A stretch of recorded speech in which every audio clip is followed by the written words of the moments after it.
Hello पिला माने good afternoon समस्त को गुड आफ्टरनून। पूर्व क्लास रे आमे कृषि कार्य पर्यंत पढ़ी एबे पढ़िबा पोशाक परिच्छद और अलंकार विषय रे। चलो पिला माने क्लास टी को आरंभ करिबा देरी न करिकी। आपण माने मन देकी सुनिबा पई चेष्टा करिवे तेबे छई बुझी परिबे जिंसटी को। तो आपण मानकु एतिकी अनुरोध जे मन देकी सुनिबे आपण माने। ओके तेबे क्लास टी को आमे आरंभ करिबा। चलो हरप्पा सभ्यतार आदिवासी माने कपा और पशमर लुगा पिंधुतिले। तेबे पिला माने एटा मध्ये इम्पोर्टेंट जे हरप्पा सभ्यतार आदिवासी माने कपा और पशमर लुगा पिंधुतिले। विशेष करी कपा चाष करी सेथिरु सूता काटी लुगा बुणुतिले। तेबे सेमाने कोन करथिले ना कपा चाष करुथिले एवं सूता काटिकी सेमाने निजे लुगा बुणिकी पिंधुतिले। एही लुगा उभय पुरुष और नारी माने व्यवहार करुथिले। पशमर लुगा तैयारी करी पिंधुतिले। पुरुष माने लुंगी परी लुगा पिंधुतिले। स्त्री लोक माने घागरा परी लुगा पिंधुतिले। तेबे पुरुष माने लुंगी परी लुगा पिंधुतिले आ स्त्री लोक माने घागरा परी लुगा पिंधुतिले। नेक्स्ट होची नारी और पुरुष उभय देहरे विभिन्न प्रकार अलंकार पिंधुतिले। हार मुदी अंटा सूता बाजुबंध बड़ा कानफुल नाकफुल इत्यादि अलंकार पिंधुतिले। तेबे धाने पिला माने समाने कोन पिंधुतिले ना हार पिंधुतिले मुदी अंटा सूता बाजुबंध बड़ा कानफुल नाकफुल इत्यादि अलंकार समाने पिंधुतिले। धनी बणिक और व्यवसायी माने सुना रूपा और हाडरे तैयारी अलंकार पिंधुतिले। दाने धनी बणिक और व्यवसायी माने समाने कोन पिंधुतिले ना सुना रूपा और हाडरे तैयारी अलंकार को समाने पिंधुतिले। गरीब श्रेणी लोक माने तंबा हाड पहड़ा और माटी निर्मित अलंकार पिंधुतिले। तेबे लोक माने गरीब श्रेणी लोक माने कोन पिंधुतिले ना तंबा हाड पहड़ा और माटी निर्मित अलंकार पिंधुतिले। पुरुष माने लंबा केश और दाढ़ी रखुतिले। तेबे पुरुष माने लंबा दाढ़ी और केश रखुतिले। स्त्री लोक माने हाथी दांत और सिंह तैयारी पानिया तथा मुंड कंटा व्यवहार करुथिले। ओके तेबे पिला माने एही चित्रटी को आपण माने लक्ष्य करुथिबे जे एटा होची मोहेंजोदारो मिलिथिबा एगुडा को अलंकार। देबे एही भलिया अलंकार समाने पिंधुथिले। नेक्स्ट पॉइंट होची शिल्पकला। हरप्पा सभ्यतार लोक माने माटी शिल्प और धातु शिल्प रे निपुण थिले। तेबे हरप्पा सभ्यतार लोक माने माटी शिल्प और धातु शिल्प रे निपुण थिले। सुना रूपा तंबा टीण एवं दस्ता धातुर विभिन्न प्रकार पदार्थ समाने तैयारी करुथिले। गृहर विभिन्न उपकरण यथा थाली पात्र गरा कुंड क्षीर छुंची दा खंडा तीर बर्छा गुड़िक विभिन्न धातुरे तैयारी करुथिले। समाने केतेक कारीगर कंसार मूर्ति और अलंकार मान तैयारी करुथिले। मोहेंजोदारो ठारे एक ब्रोंज बा कंसा धातुर नृत्यरता नारी मूर्ति मिली अछि। तेबे मोहेंजोदारो ठारे एक ब्रोंज बा कंसा धातुरे निर्मित नृत्यरता माने नाचुथिबा मूर्ति एक नारीर मिली अछि। ओके नेक्स्ट होची हरप्पा सभ्यतार प्रधान शिल्प थिला माटी पात्र निर्माण। पिला माने मने रखिबो हरप्पा सभ्यतार प्रधान शिल्प होची माटी पात्र निर्माण। चक व्यवहार करी अनेक सुंदर सुंदर माटी पात्र निर्माण करिथिले। माटी रे हांडी माठिया सुरेई थाली पियाला प्रभृति विभिन्न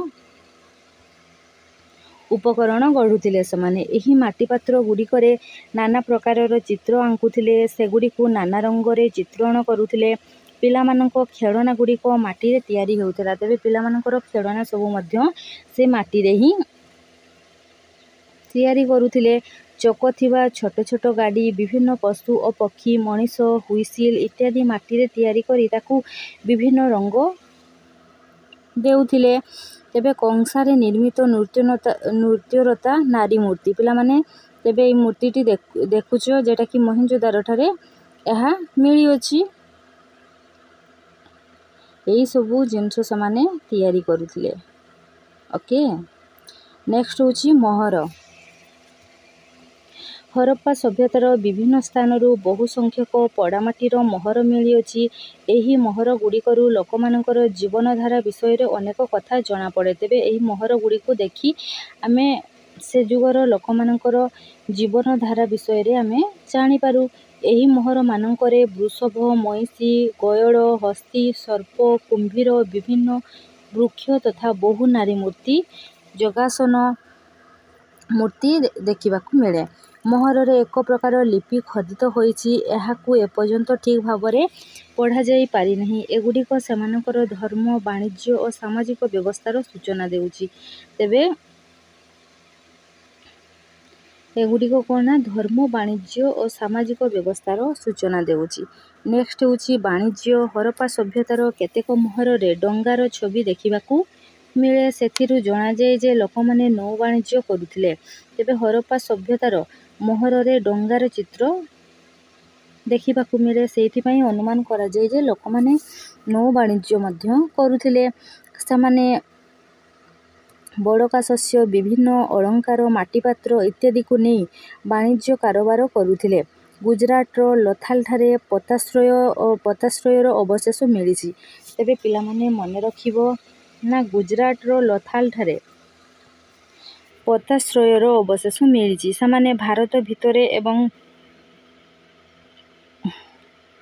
बाहर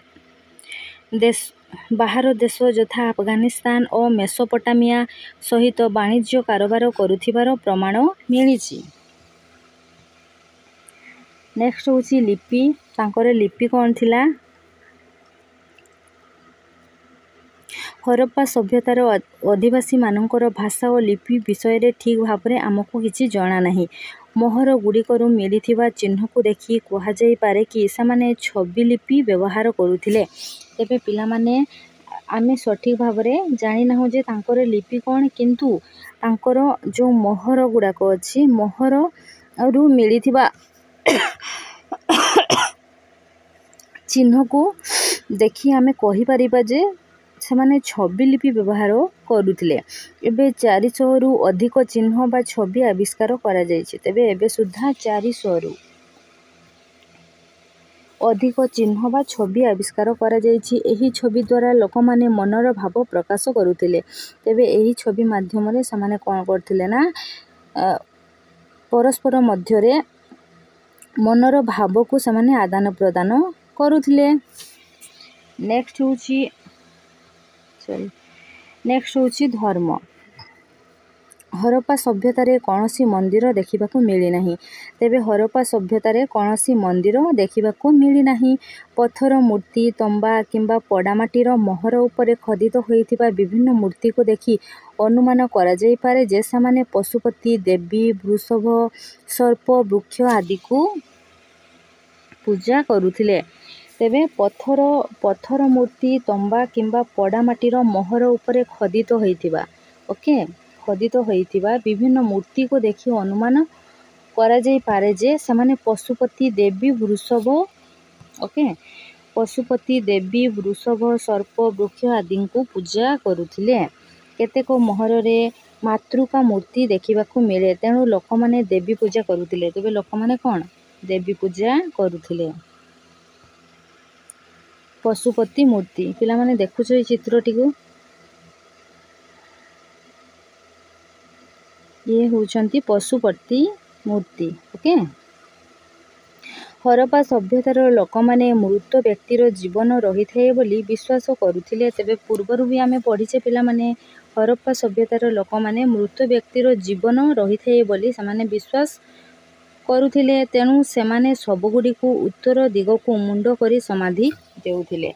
तेबे समाने कोन करुथिले ना उत्तर दिग को मुंड करी समाधि देउथिले। मृत व्यक्ति सहित तार अलंकार व्यवहार करुथिबा पात्र, दर्पण, बाडी आदि जिनिस गुडी को पति देउथिले। समाने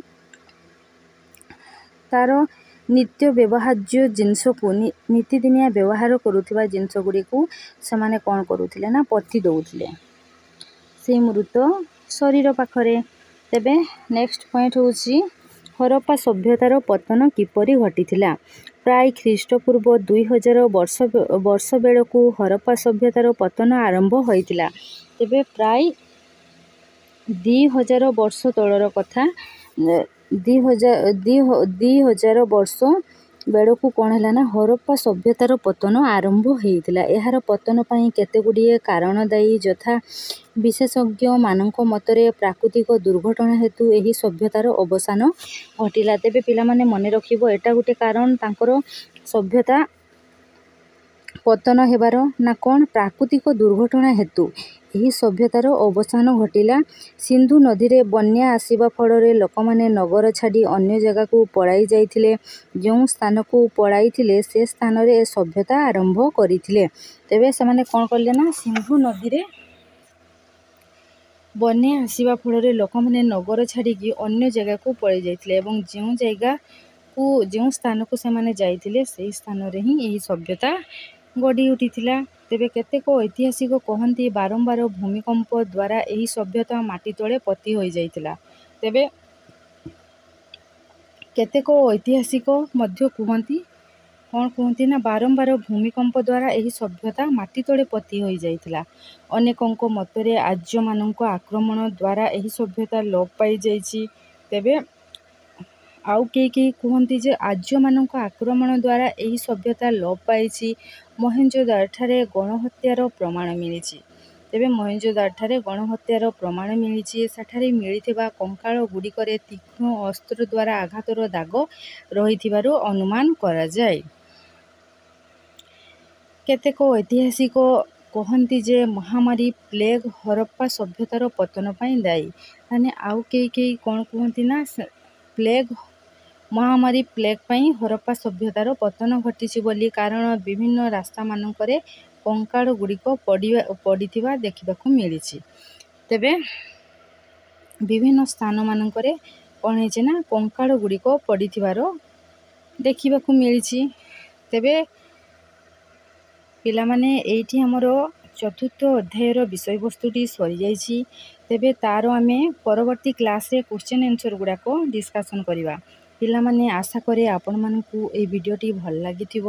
ଯଦି ଭଲ ଲାଗିଥିବ ତେବେ ଭିଡ଼ିଓଟିକୁ ଗୋଟେ ଲାଇକ୍, ସେୟାର, କମେଣ୍ଟ ଏବଂ ସବସ୍କ୍ରାଇବ୍ କରିବା ପାଇଁ ଜମା ଭୁଲିବେନି। ଆଶା କରେ ଆପଣମାନେ ବୁଝିପାରିଥିବେ ଏବଂ ଯାହା ବି କିଛି ଡାଉଟ୍ ଥିବ ଆପଣମାନେ କମେଣ୍ଟ ବକ୍ସରେ ନିହାତି କମେଣ୍ଟ କରିକି ମୋତେ ଜଣାଇବେ। ତେବେ ପରବର୍ତ୍ତୀ କ୍ଲାସ୍ରେ ଏହି ଅଧ୍ୟାୟର ଆମେ ତା'ର କ୍ୱେଶ୍ଚିନ୍ ଆନ୍ସର୍କୁ ଡିସ୍କସନ୍ କରିବା। ତେବେ ପିଲାମାନେ ରହୁଛି। Thank you. ଜୟ ଜଗନ୍ନାଥ।